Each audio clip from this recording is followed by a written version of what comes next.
Hello and welcome back to St Michael's Hill. This is the long overdue continuation of the Hornby HST project.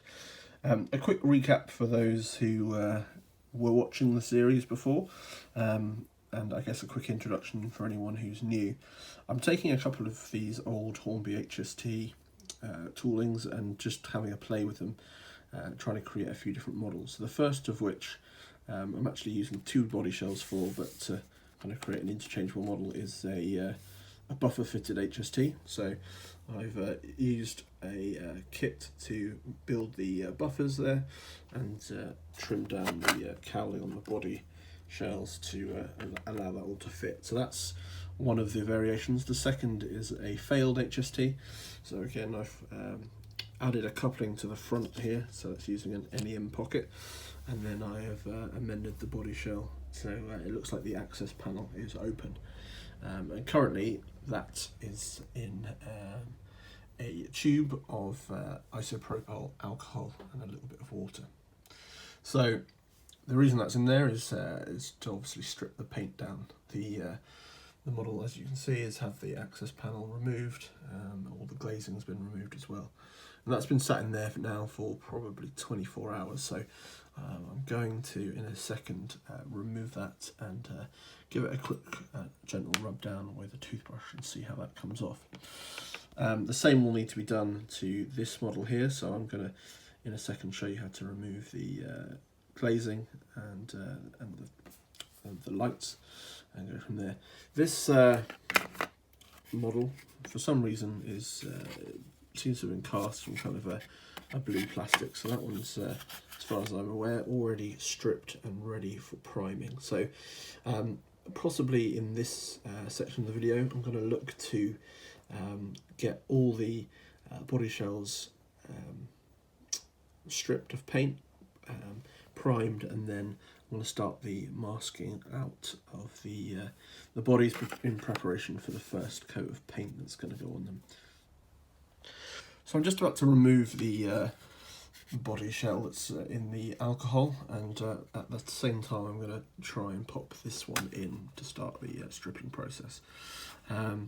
Interestingly enough, the paintwork, I'm not sure if it's easy to see, is kind of cracked and bubbled, but it still seems to be pretty intact. Now, I don't know whether that's just because it needs a bit of agitation and whether it'll come off very easily, or whether it's actually quite difficult to get rid of. We'll have a look, but hopefully we're going to be revealing kind of a grey plasticky colour all over.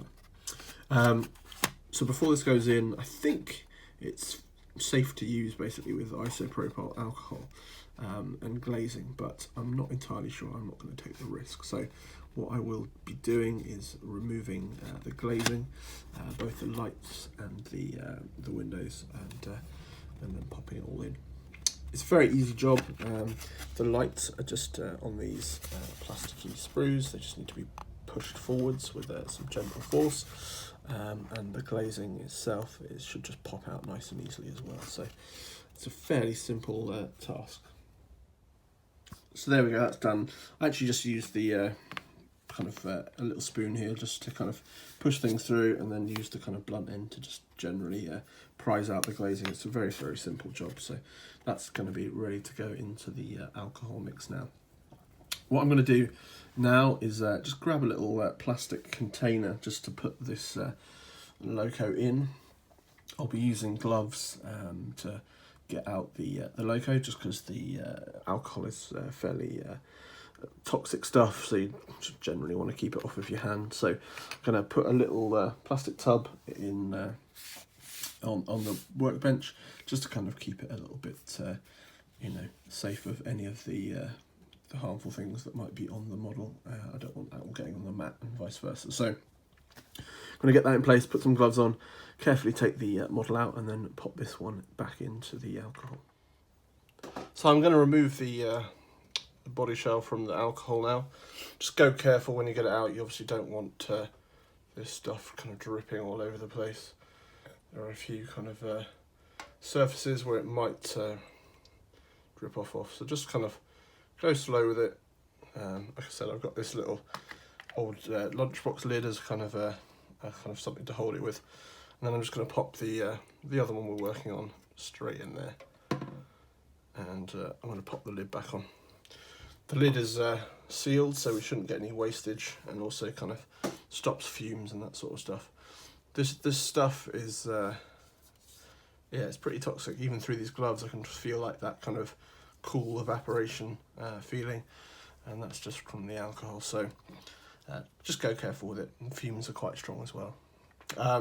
So I've removed this body shell, and like I said, it's been kind of sat within that fluid now for kind of 24 hours. I'm hoping that with a little bit of a rub with a toothbrush, it's coming straight off. So just a case of slowly just going over the model and removing that paint.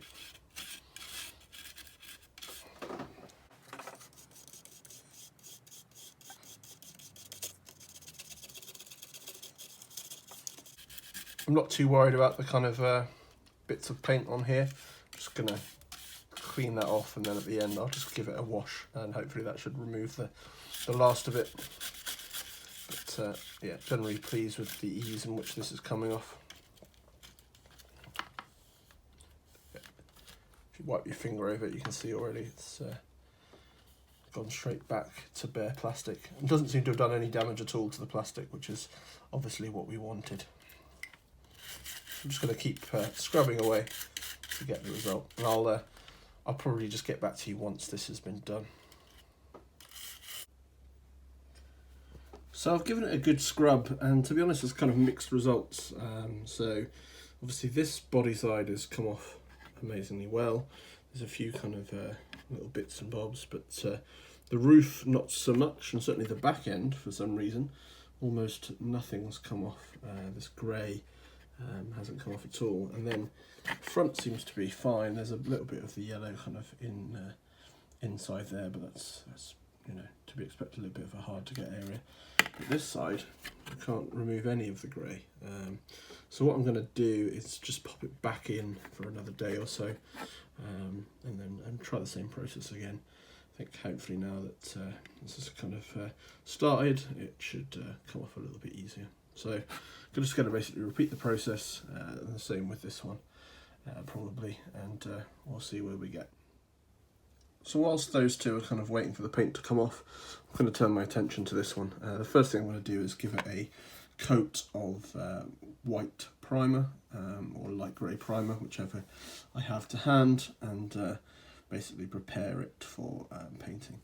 There's obviously a lot of work that could be done to these models. I could replace the handrails there with wire and all sorts, but it's not really what this project's about. I'm kind of just trying to get a decent representation of a failed HST and one with buffers, so I'm going to leave all that kind of stuff as it is and go from there. So yeah, give this all a white coat of primer, and then I'm going to start masking up for the delivery that it's going to be going into. It was a fairly nice day, so I decided to take the model outside to spray. I generally try and do this when I can. The wind levels are low, and just keeps fumes out of the garage, and it's better for your health, really. I just use fairly light coats. As you can see, not much seems to even be going on at this stage, but it does build up. So just kind of keep applying light passes until you're happy with the finish that you've got. You're looking for kind of a good coverage, but you certainly don't want to add too much, as that can show through paint afterwards. So it's just nice smooth finish is what we're after. I use an old cardboard box just to provide a little bit of a background to stop anything in my garden getting paint all over it, but also it kind of protects it a little bit from the wind. The turntable in the middle is something I picked up from, I think it was Squires, for a couple of quid, probably 5 or 6 quid. It's just a great tool to allow you to kind of rotate the model without getting fingerprints all over it. I think it's really important to take the time to make sure that if you are painting something, that you prime the model first, especially if it's a plastic. It just allows paint to stick to it properly, and also adding a coat of white primer or grey primer will really show up any kind of imperfections in what you're modelling. It's a good way to kind of see those things, especially if you've been kind of using fillers or things like that, so it's always worth a go. I'm getting fairly close to something I'm happy with here. So as you can see, I'm paying a little bit of additional kind of attention to the top where the grills are, just to get the kind of paint right in there. It's less important probably on the other two where the shells are a dark grey, but obviously you don't really want a kind of a turquoise blue showing through. But yeah, I'm fairly happy with the results, and getting to the point where it's ready for drying and then painting. So there we go. As you've seen, I've given it a coat of white primer. I did do another coat, so there's kind of a couple of light coats on here. And generally I'm fairly happy with the coverage. There's a little bit of blue showing through at the front there, but nothing that will show up once it's all been painted. And yeah, generally quite pleased with it. Priming is really good for kind of showing up any blemishes or anything like that. So if you are kind of modelling something, so with this for example, when I primed that, it just showed a few areas where there might be glue or things needed to be kind of sanded back. So it's always a useful task. But that's going to give us a very good kind of base to mask out the first layer of the livery. I will let this dry overnight just so it goes really hard. The last thing you want to do is prime something and then find that the masking tape's pulled back the primer. So I'll leave this overnight and then come back and we can start drying out the livery. So after another couple of goes in the alcohol solution, the paint is pretty much cleared off all of them. There is a few little kind of marks, but that'll kind of be covered up by the primer anyway, so I'm not too bothered. It kind of seems with this alcohol that as soon as it comes out of the solution, it is fairly easy to rub down with a toothbrush or something. However, after a while, it seems to just kind of stop. So it's almost like the alcohol needs to be on the surface. So I found it's probably easier just to kind of dip in and out and basically keep rubbing and as you go. So yeah, generally very happy with how it's worked, and it's certainly a lot cheaper than buying kind of a Precision Paints kind of specialist solution. There's no damage at all to any of the parts, and yeah, generally very, very happy with how that's come off. The next task for me is going to be to give both of these bodies a prime as well, and then we're going to start kind of the painting process and the masking off process. That's what I'll be doing now. I'm not going to show you the priming of these other two just because it'll be exactly the same as I did with this one here. So I'll get those done and get back to you. So here we go. All three body shells have been primed. They've all come out pretty nicely. I'm quite pleased with all these. Some of you may have noticed that the exhaust deflector on this one is missing.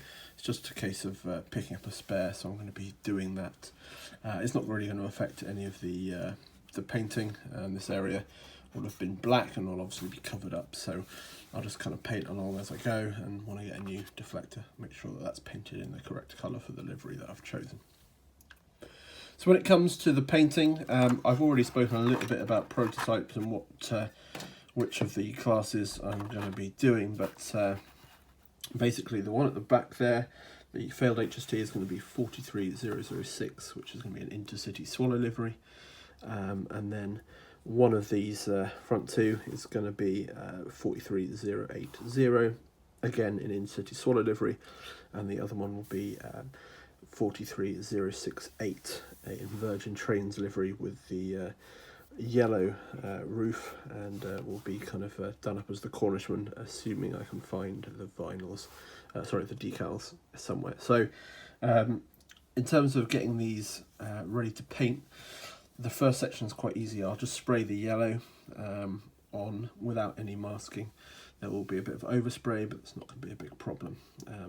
For the intercity swallow livery, we'll be looking at the lower side here, up to the light cluster, and then the top of the cabs there will be in yellow. For the Virgin, it's a little bit different. The whole front of the face will be in yellow, and also the top of the cab. So I'll get that sprayed in. I'm going to be using some enamel paints. I'll probably use this rail match warning yellow to go on there.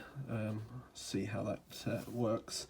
Hopefully that'll be the right shade, what we need, and then I'll move on from there.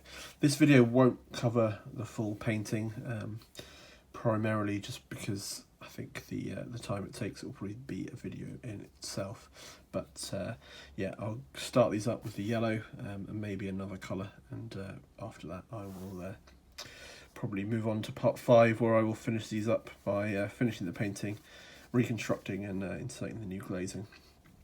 So that's what I'll be doing now, and I'll go from there.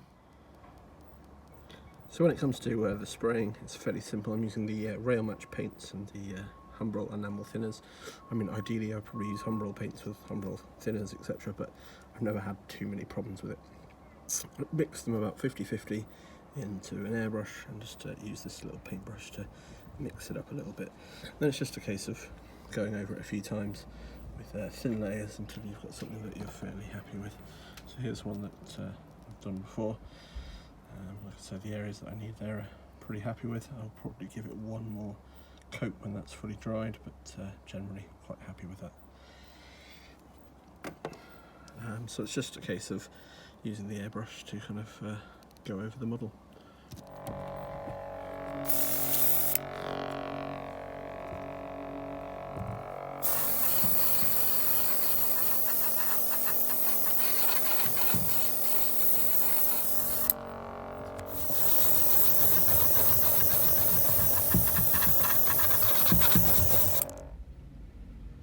So there we go, the 3 models have had the yellows applied in the various places.